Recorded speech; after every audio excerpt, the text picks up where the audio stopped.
Tight spread in the Cyhawk game. Number 16 Iowa State, Kyle Conradi. He's got a big leg, and he showed it off here with less than 2 minutes left to go in a tie game. From 54 yards out, and Iowa State takes care of Iowa in the Cyhawk game.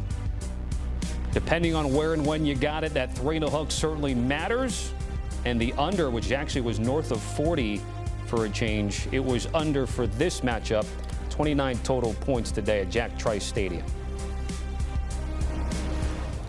All right, back here with the fellas. You guys spent a lot of time in the pregame show talking about this rivalry game. You want to give you first word. It played tight, it ended up tight, and it came down to the kicker who made his kick. Absolutely. And anytime you're talking about rivalry games, you can throw all stats out the window. You know, they typically do not go in the trend of whatever line is going or anything of that nature, because guys are playing hard. They're fighting for an opportunity to hoist that rivalry trophy, to win the rivalry in general. And this game lived up to its billing. It was a tough matchup.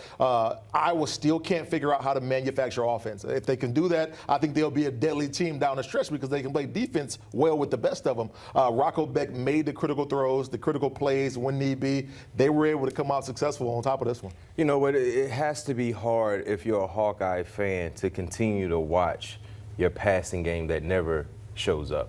Last week, Gronowski, he threw for 44 yards. 44 yards. 83 today. He improved, but he's yet to hit the century mark. In a game in which they could have won this ball game, you just needed maybe 2 plays from your passing game. 2 plays from your passing game, and they would have won this ball game. Your defense continues to do what they've been doing year after year after year, especially in this matchup with Iowa State. We know it's going to be a low-scoring game, but just how anemic the passing game is, it's hard to watch, man. It's 44 yards last week and 83 yards. At this rate, he'll get the 200 mark by the end of the season. And that's not winning football. You're not going to go far when you're playing the level of competition you're playing. So it just, I don't know what they need to do. Remember, he's a transfer. And that was the mindset when he came into the program. The offense would get that new iPhone update. You know, the adjustments would be there. You would see more of a aerial attack at times.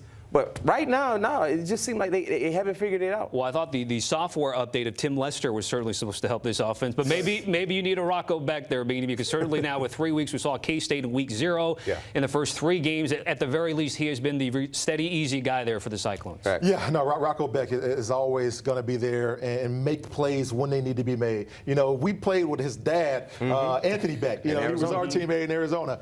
So yeah, obviously he comes from that football pedigree. He understands big moments and stepping up in those critical times. And, you know, Rocco Beck, he can make all the throws that you want out of a top-tier quarterback in college football. You get him some receivers, he's really going to be deadly. Last year, he had a couple of them that left and went on to the National Football League. Yeah. But nonetheless, you know, he's a guy that can win you games down the stretch.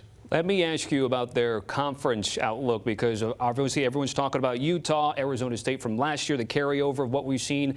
Again, they've already beaten K-State to open up the season here. Here's the schedule, and they don't really face a really tough team for another few weeks at the very least, B-Max. So take me through it here. Great question. They control their own destiny, fellas. I mean, Kansas State was supposed to be that one game where you don't know it could go either direction, which it almost did, but they found a way to win. The rest of the way, man, they control their own destiny until they get to Arizona State. That Colorado game could be a tricky one because it's on the road. We don't know exactly what the Buffaloes will look like by October the 11th. But outside of that, you have to like Iowa State, especially with the way Rocco is playing. And get this, they don't face off against Texas Tech. And Texas Tech looking like they have a real competitive team as well. So this is a schedule that kind of sits up nicely for them. You know, it's kind of almost was top heavy when you start out with Kansas State at a neutral site. But outside of that, man, they just play their style of football. They should be undefeated by the time they get to Colorado, by the time they get to Arizona State, depending on what happens in that Colorado game. All right, the outlook looking good so far for the Cyclones after their Cyhawk win today. A reminder about CBS Sports HQ. Everything that you need is under one roof, and we've got you covered 24/7. Download the CBS Sports app or scan the QR code, which we'll throw up there.